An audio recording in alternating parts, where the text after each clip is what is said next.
Я думаю, мы должны оправдать надежды наших жителей. Махмуд Али Калиматов на встрече с журналистами еще не раз заявил, что оправдать доверие жителей республики самое главное. Из 32 мандатов в Народном собрании 27 твердо получили единороссы, 3 у «Справедливой России» и 2 у ЛДПР. В парламент вместо привычных 4 партий попали только 3. КПРФ не удалось добрать необходимых голосов. До 5 там коммунисты не добрали, там около 5 тоже у коммунистов.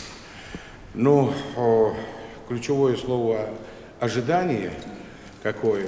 Для меня ожидание что? Это взаимодействие.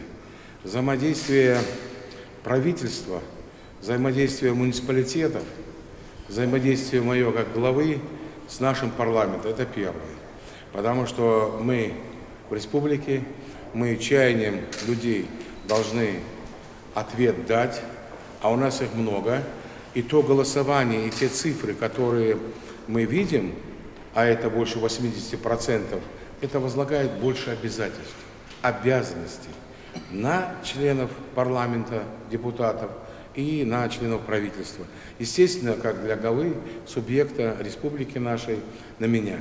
Поэтому реализовать их, те вопросы, которые мы их все записывали. Я могу сказать, что я в нашей республике более 42 участков посетил лично. Я видел, что приятно было то, что, вы знаете, даже при встрече были доверие. Доверие в их глазах было, в их жестах, взрослых людей, молодежи много было. И я даже думаю, сил, если у меня хватит, вот если сил хватит, я должен ответить им этим же.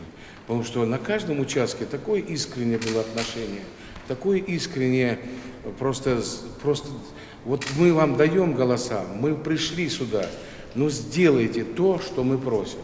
И вот мы обязаны вот ответить им тем же, потому что прийти в ковид, когда у нас, беда, да, 1,5 года в режиме живем, болезни этих, да. Однако для обеспечения безопасности людей на участках были предприняты беспрецедентные меры. Одноразовые ручки, защитные маски, обработка рук и не только. Мы максимально смогли обеспечить и обеспечивали, да. У нас, как-то я выразился, у нас запасов там на 2 месяца, на 3. Мне говорят, а если 4 месяца? Да я говорю, мы ближайшие можем каждые 2 месяца пополнять, и у нас будет все. Хоть на год, хоть на 2. Это сегодня не то начало ковидной неладной болезни. Сегодня мы уже знаем, что делать. У нас уже выработанная ситуация.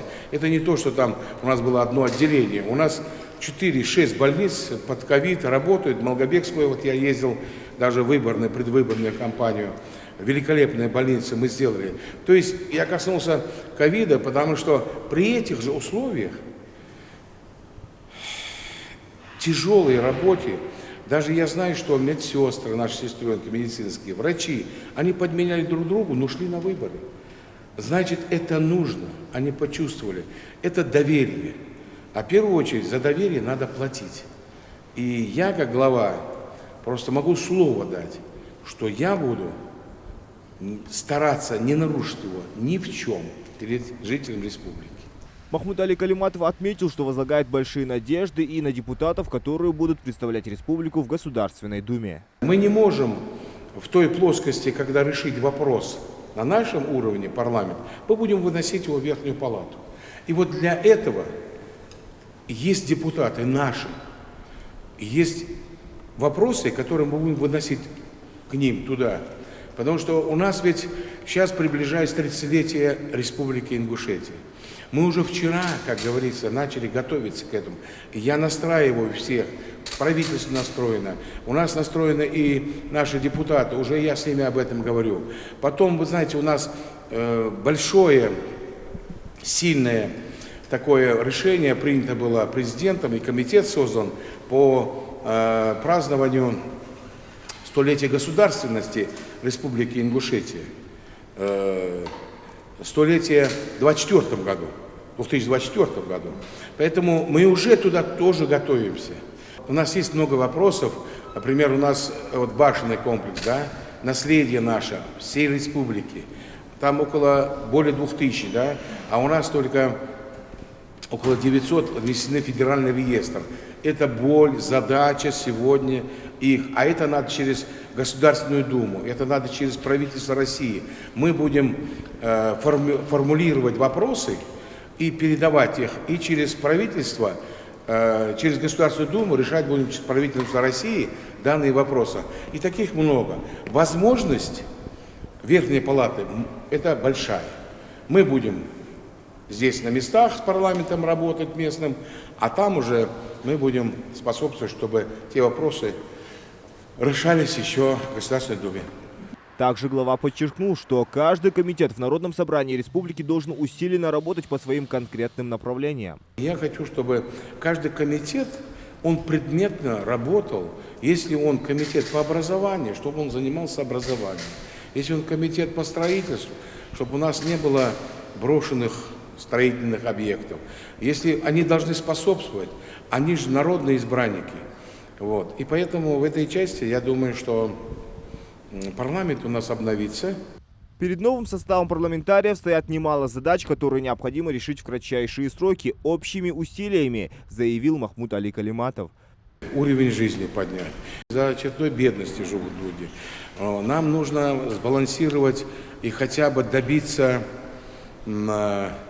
избежать меры бюджетного принуждения. Ведь придумывают там банкротство республика, там. Тут больницу еще приписали, банкротство там. Да нет, понимаете, это долги, кредиторка это, которая меры бюджетного принуждения, вот, например, у нас есть деньги, но ввиду соглашения с Минфином мы не можем прошлогодние долги оплатить, даже если у нас есть деньги. Надо немножко бюджетный кодекс подочитать, по-моему, 46-я статья, и там все написано. Ну, люди имеют право говорить, я согласен, пусть рассуждают, вот, это нас подстегивает, вот, и мы работаем. Поэтому, если брать первоочередные задачи, избрание, конечно, председателя, комитеты определяться, а после этого это задача первая, это нормотворчество. То есть это нормы закона принять, которые регулируют нашу жизнь в республике. У нас много чего есть. Регулирование земельных отношений, в части транспортных отношений. У нас много возникли вопросы в области учебы, то есть школ, детских садов. Есть много вопросов. И, конечно, наши лечебные учреждения. И эти многие вопросы буду просить парламент, чтобы они вникли реальную жизнь. Председатель комитета, комитет должен, где школу строить, чтобы у нас не было недостроек, чтобы мы не бегали 5 лет школу строили, а потом авралами ее, так сказать, ночами там бегали, потому что дети, это же дети, да, вот, а они по 4-5 школам разбросаны. Так вот, контроль тоже будет за счет парламента нашего осуществляться. Я вам дополнительно скажу, я общался с общественной палатой нашей, просто хороший коллектив. Я думаю, мы обязательно интегрируем все эти взаимоотношения с парламентом, с администрацией главы и общественной палатой. У них очень большой потенциал. Тоже, чтобы это, на то и щука, чтобы карась, так сказать, не дремал.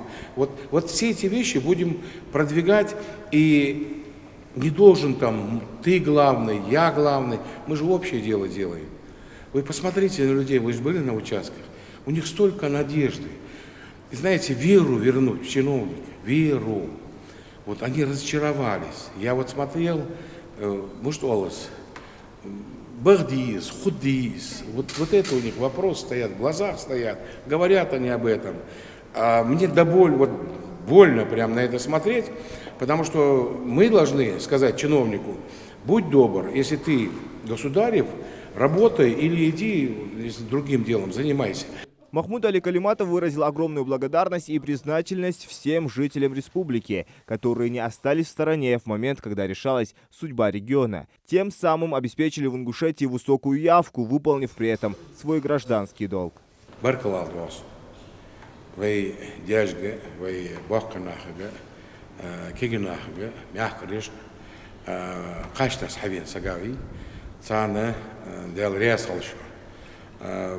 Ош хаттила тхон вопросыш, издачах бахыш вопросыш. не сдунул, но контроль, что обыхал. Я знаю, что у нас понимание есть с людьми. И вот этот ориентир, который я делал, я изначально, я вам скажу, я вот категории же разные, важность у нас обеспечивается же, там, ну, как-то категории людей есть. Мой ориентир был на жителей. Я ориентировался на жителей. Я их смотрел, чем они живут, как они живут. Я думаю, люди понимали, и я видел это. Поэтому Фадас, Баркал Халчон, Мяш Могуш Халчон, вот, ваш Калиматов.